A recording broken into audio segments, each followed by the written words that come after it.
Olá pessoal, eu me chamo Ezequiel e hoje nós estaremos dando início ao curso de Metodologia do Ensino da Matemática e da Física. E para isso a gente vai estar trabalhando alguns tópicos aqui bem do início ali da questão introdutória, tanto da Física quanto da Matemática, e vamos dar seguimento a alguns tópicos muito importantes, tanto da Física quanto da Matemática. Para facilitar, a gente vai estar trabalhando com mais de um tópico por vídeo, né? Se vocês acompanharem a apostila, vão ver a quantidade de tópicos que nós temos. E aí, para facilitar o entendimento e até a questão de coesão dos assuntos, a gente vai estar trabalhando mais de um tópico por vídeo, né? Por ter um entendimento de que, sendo trabalhado dessa forma, o vídeo fica mais completo e fácil de entendimento para vocês. Para dar início, a gente vai estar falando aqui sobre potência de 10, né? No caso, a potência na base 10. Né? As potências de base 10 fornecem uma versão mais reduzida de um número em notação científica, que já vai ser o próximo tópico que a gente vai estar trabalhando. Né? A forma geral vai estar sendo escrito assim: n vezes 10 a n. No caso, n vai ser um número aqui qualquer, né? E aqui eu vou ter um meu expoente que necessariamente tem que ser um número inteiro. Então a gente tem alguns exemplos aqui, né? O primeiro exemplo, né, que é o exemplo mais peculiar, que é o 10 elevado a zero, que é o próprio 1, que vai ser 1. Né? E aí a gente tem exemplos para números para expoente positivo e para expoente negativo. Veja só que a gente tem aqui 10 elevado a 1 vai dar 10, 10 elevado a segunda, que é 100, 10 a terceira, que é 1000, 10 a quarta, que vai ser 10.000. E aí você tem para os números negativos: 10 a menos 1, 0,1, 10 a menos 2, 0,01, 10 a menos 3, 0,001, 10 a menos 4, que é 0,0001.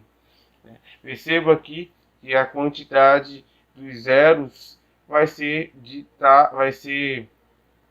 indicada exatamente aqui pelo meu expoente, né? Então, se eu tenho meu expoente é 1, eu vou ter um zero. Se eu tenho um expoente 2, vou ter dois zeros. E a única diferença que eu vou ter aqui do lado que eu tenho o expoente positivo e negativo é que, ao invés, aqui no caso dos negativos, de eu ter o meu zero à direita, eu vou ter uma vírgula separando esses zeros que vão estar aparecendo aqui. E conforme eu vou aumentando esse expoente, né, eu vou tendo uma vírgula e vou acrescentando esses zeros que vão aparecer para mim aqui. Dando continuidade, nós temos notação científicas e ordens de grandeza. A notação científica vai ser essa ideia que a gente já vinha passando agora anteriormente na potência de base 10. Né? Eu vou ter um número aqui, né, que vai ser n vezes 10a, né? O a aqui é o meu expoente, o n vai ser um número aqui que tem que necessariamente obedecer essa condição aqui. Né? Esse n aqui, para a notação científica, ele vai ter que ser maior ou igual a 1 e menor que 10.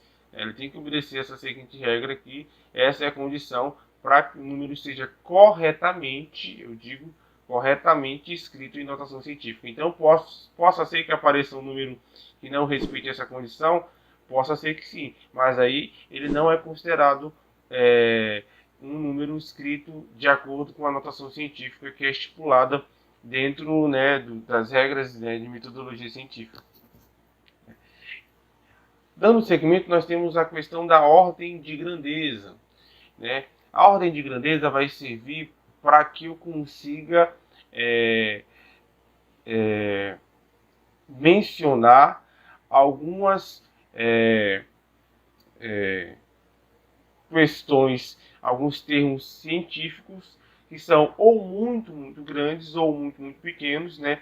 Então eu uso a questão da ordem de grandeza para que eu tenha uma noção, né, uma ideia do que aquela grandeza representa.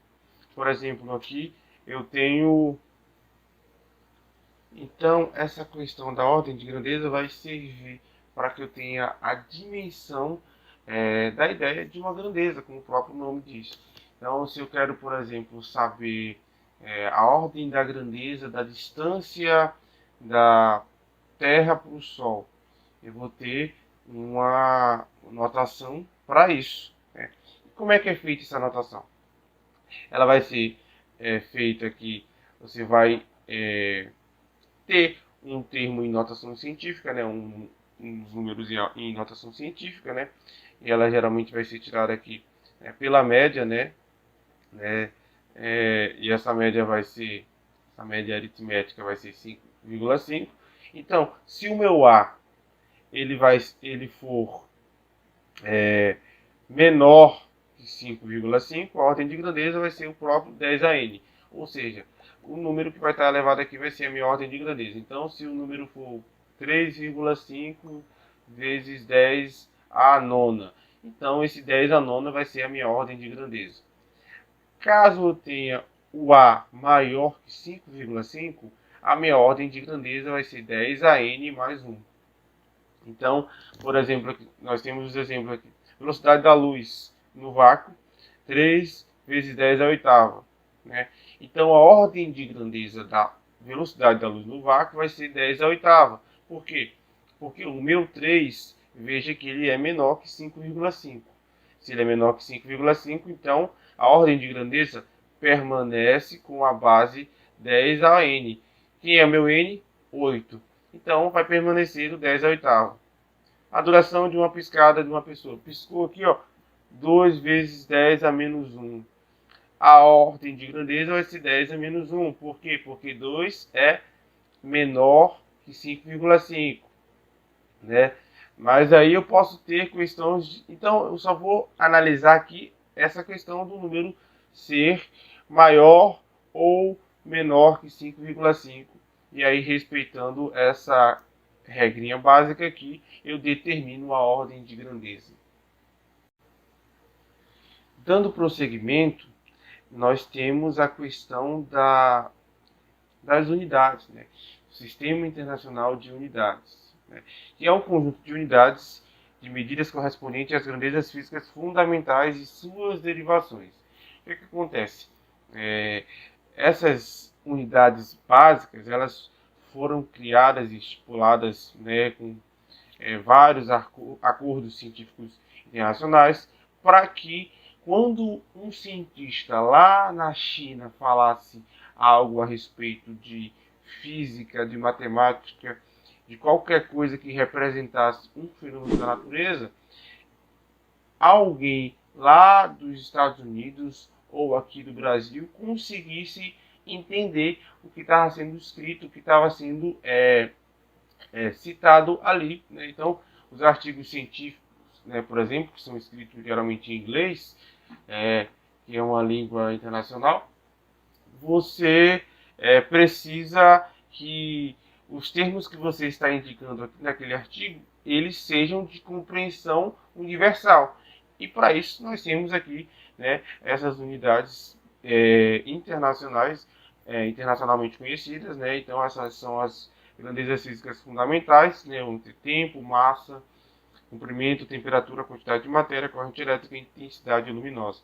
E as suas derivações, né? E derivado desses termos fundamentais, nós vamos ter, por exemplo, força, pressão, energia, potência, dentre outras grandezas. Então, o Sistema Internacional de Unidades vai servir como uma linguagem internacional, né, de comunicação entre os cientistas. Além disso, nós temos as transformações de unidades. Né? Com isso, né, com essa questão de transformar as unidades, nós podemos, ela vai nos permitir transformar as formas de representação de uma grandeza de acordo com a necessidade. Ou seja, eu tenho, por exemplo, uma questão lá de física que o problema me exige que a resposta seja em metros por segundo. Mas lá nos dados do enunciado do problema, né, eu estou trabalhando com 1 km por hora. Então, eu preciso ter conhecimento básico para fazer a transformação dessas unidades para conseguir chegar na resposta ideal que o problema me pede. Então, basicamente vai ser essa a ideia. Então, nós temos aqui, ó, por exemplo, a unidade prefixada aqui, ó, 1 micrômetro, né? Aí, para metro, nós temos essa equivalência. 1 milímetro para metro, nós temos essa equivalência. 1 decímetro para metro, nós temos essa equivalência. 1 decâmetro para metro, nós temos essa equivalência. 1 hectômetro para metro, nós temos essa equivalência.